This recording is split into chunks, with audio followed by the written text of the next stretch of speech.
সকলে মিলিতভাবে আমরা আজকের এই তৃতীয় বর্ষের অ্যালুমনি অ্যাসোসিয়েশনের প্রদীপ প্রজ্বলন করতে চলেছি। স্বপন বিশ্বাস, উজ্জ্বল সরকার চলে আসবে মঞ্চে।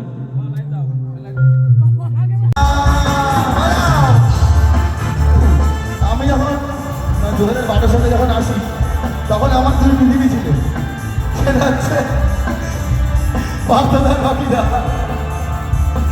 সব দিক থেকে সামাল দিত, ঠিক আছে আমাদেরকে, মানে আমাদের ব্যাচটাকে। আরও প্রত্যেকে তো ছিলই, বাট এই দুজন ভীষণভাবে আটকে রেখেছে সারা জীবন, এটাই।